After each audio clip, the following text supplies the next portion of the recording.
The world of movies, to me, these days is run by franchises and sequels. You've got to be real careful when you revisit material that has been loved. Only do it if there's something new to be done with it. On action, the beast comes forward, it's gonna be on fire. Action! When I first got the script, I was a little bit frightened, you know, because I was like, oh, this is a lot to live up to. The John Carpenter film just plays on some really deep fears, you know, that we have. I never believed in this shit. I always did. I think that everyone involved in this is trying to make something great. I'm going to take a tissue sample. Do you really think that's a good idea?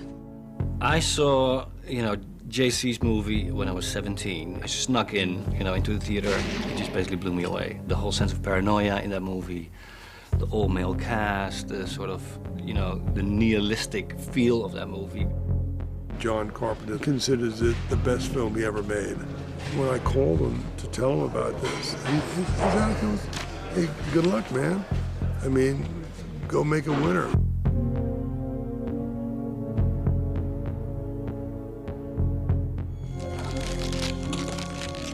My partner, Eric Newman, knew every single beat in the movie. Now, how's this motherfucker wake up after thousands of years in the ice? And there was this idea that he came up with, which is like, why don't we tell the story of what happened before we get to the dog? We estimate it's been here approximately 100,000 years.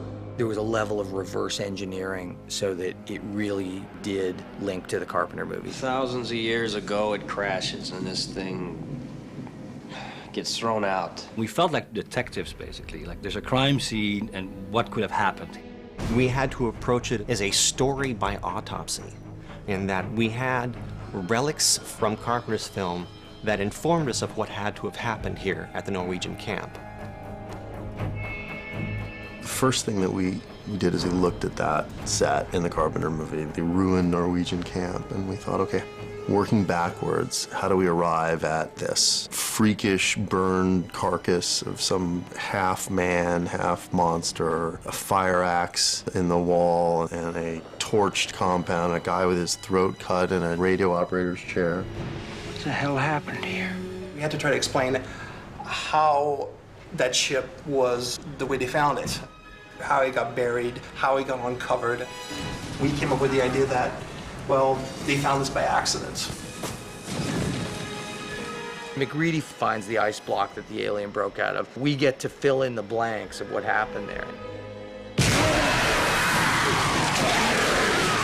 Matthias and I spent many an hour, pausing 16-minute, 45 seconds. Okay, there's a fire axe in the door. How did that get there?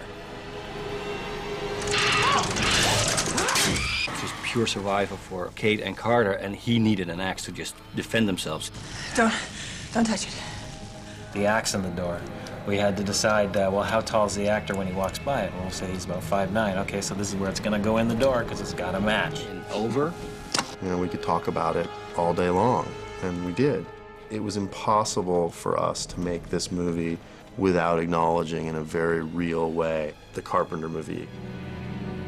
There's a very sad, sort of melancholy quality to this movie because you're watching ghosts. You're watching guys that, you know almost 100% all of the guys that you're watching in this film are gonna die. I repeat, urgent, come in, over.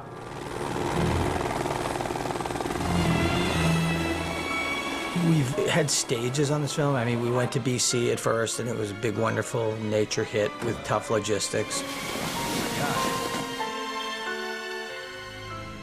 And then we went out to the camp where we shot outside for a month, and that was, had its own set of challenges. We should burn them. Peter! We're actually in a quarry in Toronto, which has been dressed up to look like the Norwegian base station. I'm a Nigerian. I don't belong here, man. It was 3 or 4 in the morning, and it's freezing cold. And the good thing about it is you don't have to act cold. You are cold. I ain't built for this shit. Then we shot on locations for a couple of weeks. And now here we are in the studio with creatures and spaceships and fire.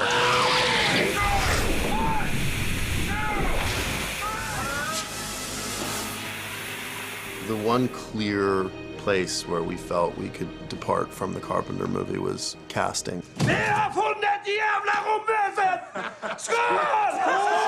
We were committed, and our director was committed to the idea that we were going to actually have Norwegians in the movie. Отче наш, že jesi na nebesiach, da sticia imię Twoju. And at first people thought we were joking and went, what? And the studio was like, Norwegians? Blah, blah, blah. I actually thought this is never going to happen. Bang, bang, bang! I'm going to pitch the whole thing, and they say, yeah, it's fine, okay, but we need all kinds of Americans playing Norwegians. But they say, no, sure, it's fine. They went over and got literally the creme de la creme of these guys. Huge, well-respected actors. The fact that they are all famous actors from Norway, I feel like we're delivering like their version of Ocean's 11. We got Trond, who is literally the Brad Pitt of Norway. He's like a superstar in Norway. Mr. Eric Olsen is a wise man. He knows the shit. Like you look at Christopher, I mean, this guy's a Viking. I mean, you can see the DNA of like Vikings running through his veins. This is Kathy. She loves me. They're happy to be here, and they are a little boisterous. Crazy. Oh my God, they're nuts. I tried going out with them one night and had to sneak away at around 2 a.m. as they were going strong. You're okay. But that guy, she's a bit, she's not sure about him. We feel like with this casting, and it's a great cast, really anything can happen to anybody, and it does. Anybody's monster fodder. Fantastic.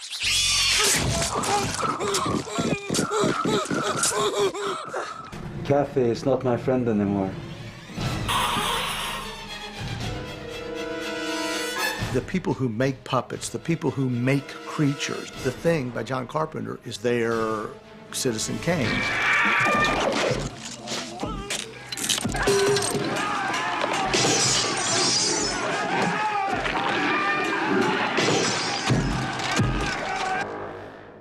So for people like Alec and Tom over at ADI, the effects house is building our monsters, our creature, our thing. This was an opportunity for them to sort of pay homage to a film that had been instrumental in their lives. As he's crawling around on the floor, the stumps are just kind of flailing about. I approached ADI very quickly, and they sort of shared the same sort of ideas I had. It's basically because, you know, you have humans exploding into monsters. When the thing takes over, the human should be sort of a passenger in his own little trip. You know, in Juliet, for example, you feel that she's still her brains are still active, but there's nothing she can do about it. She sort of witnesses her own destruction.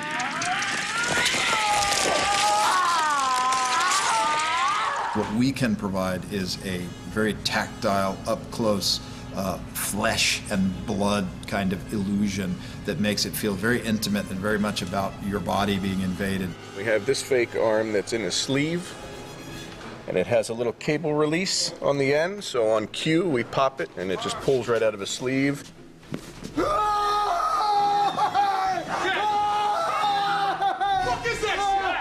And Jonas winds up with the centipede on his arm. And then it's got a little tube inside there for him to bite onto. They're pretty gruesome and grotesque, but also kind of beautiful in a strange way. You would be completely in awe by it if you saw something like that in real life. It really would just stop you in your tracks.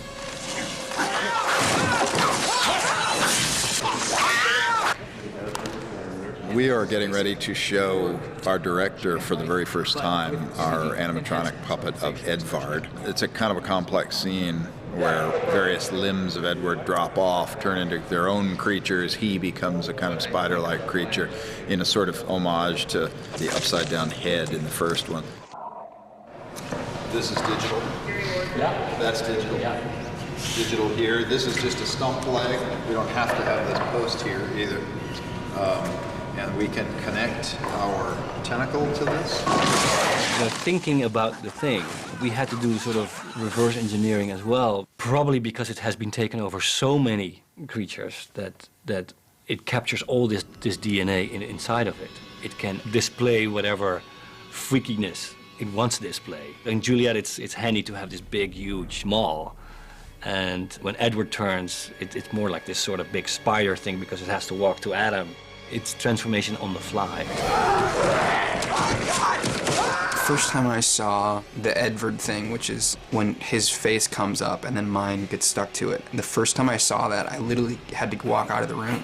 It was just too much.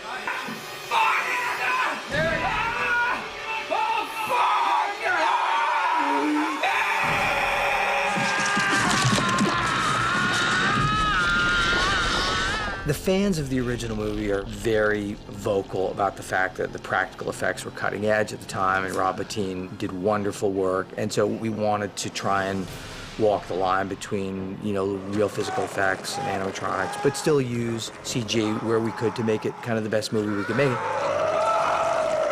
For almost everything, we've had something there, something physical in the set. And then what we do with it in post is going to be staying true to the designs, to the plan, but then see where we can now take it. One of the great things about Image Engine is that they're very interested in showing how things change and evolve and mutate. So that what you couldn't do in 1982 is to show a leg sprout that's also enlarging and changing and bubbling and things happening under the surface of the skin. We very much try to play to the strengths of CG and strengths of ADI to try and get the best hybrid possible. It's not between practical and CG. The point is to make the movie look as good as it can look and as fantastic as it can look. Can't just repeat what was done in 1982. We need to bring them up into the digital age. So the blending, I think, is where this movie is really going to impress the fans.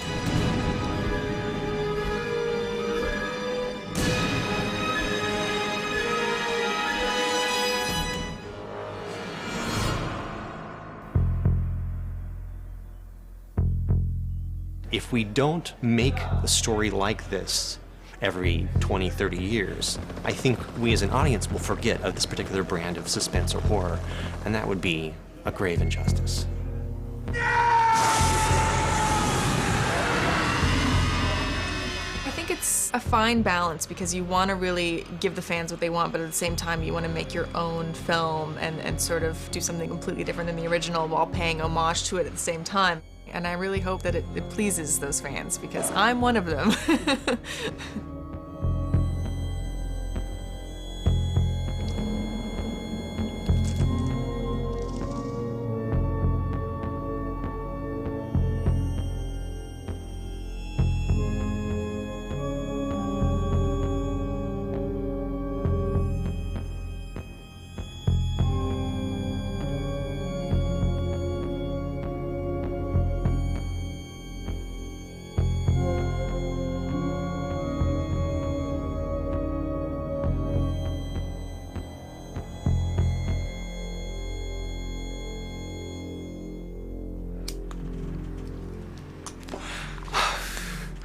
Okay? Yeah. Yeah. That was a nice get there. That was nice.